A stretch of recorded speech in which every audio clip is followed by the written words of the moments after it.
If a young woman needs a procedure, is that possible? Where's the closest facility? There's an Albuquerque in Missouri? The law won't let me get one without my parents knowing. I know we're not close anymore. True. And I'm the last person that you want to help. Accurate. But I need your help, and I don't have anywhere else to go. Go where? To get the thing, the procedure. So you're hiding this from your man, your best friend, Hey, girl. and your Jesus freak parents, and you thought, why not ask Bailey Butler to drive me hundreds of miles? Because she probably doesn't have anything to do anyway. Kind of, yes. Bailey! Bailey, come on! I'm just messing with you. You're right, I do not have anything going on. I thought you drove a Camry.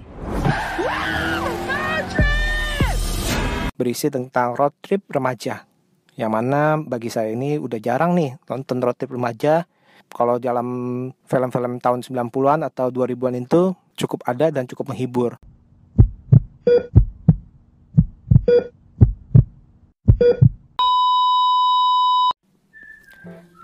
Hey, selamat bergabung kembali di channel BB69. Sobat BB69, pada episode kali ini kita akan membahas sebuah film yang berjudul Unpregnant. Film ini berkisah mengenai seorang gadis remaja SMA yang populer di sekolahnya yang harus menerima kenyataan bahwa dirinya hamil. Maka dengan bantuan daripada temannya, ia mengadakan perjalanan menuju ke kota bagian yang melegalkan aborsi tanpa ada perwakilan dari orang dewasa. Dilihat dari premis filmnya, memang film ini bukanlah film satu-satunya yang mengangkat mengenai kehamilan remaja ataupun tindakan aborsi.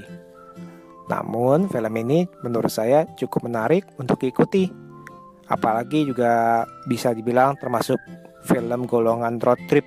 Hal-hal yang saya sukai dari film ini adalah yang pertama, bahwa penggambaran daripada karakter utamanya merupakan wanita atau remaja putri yang kuat.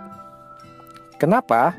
Karena di sini digambarkan bahwa sang gadis setelah dia menerima atau mengetahui dirinya hamil, dia tidak berlarut-larut tenggelam di dalam kesedihan atau kebingungan.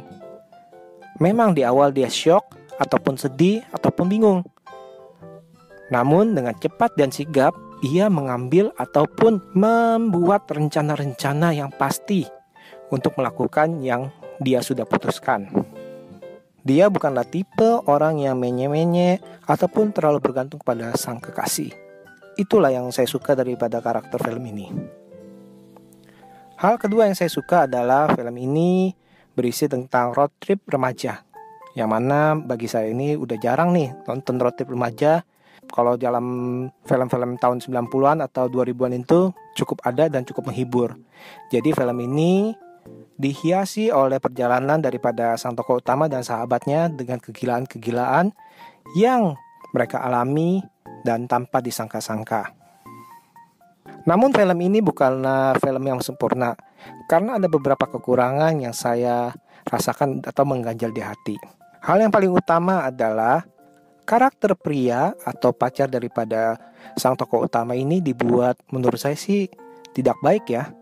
Agak-agak brengsek ya. Walaupun pada awalnya sang pria ini ingin agar pacarnya itu tetap mempertahankan kehamilannya. Bahkan sang pacar ini ingin menikahi daripada sang gadis. Tapi dibuat kok malah dipelintir menjadi seperti kayak orang yang aneh atau freak atau brengsek ya. Alangkah baiknya kalau film ini membuat sang tokoh prianya ini atau sang pacar ini benar-benar mendukung, bahkan dalam arti mendampingin sang pacar.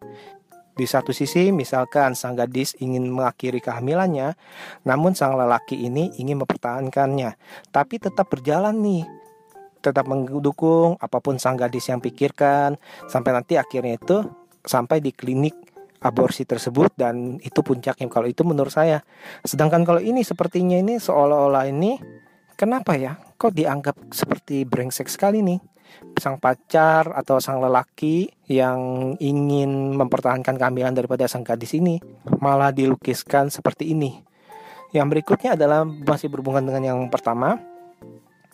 Ada scene di mana mereka bertemu dengan pasangan yang pro-life ya, atau menentang aborsi. Tapi penggambarannya mereka itu menjadi pasangan yang aneh dan tanda kutip menakutkan. Oke, kalau itu sebagai bumbu komedi mungkin masih oke lah ya, masih bisa diterima lah. Tapi kalau ini kita anggap ini sebagai pemikiran serius, kalau kita bandingkan ini, kenapa ya dari tokoh sang pacar lelaki itu atau tokoh pasangan yang pro-life ini, malah yang pro-life itu sepertinya kok freak ya, malah aneh, malah bahkan menakutkan dan brengsek, karena sepertinya memaksakan kehendaknya. Dan mungkin ini merupakan luapan hati daripada mereka yang merasa itu adalah hak mereka untuk memutuskan apakah boleh diaborsi apa enggak.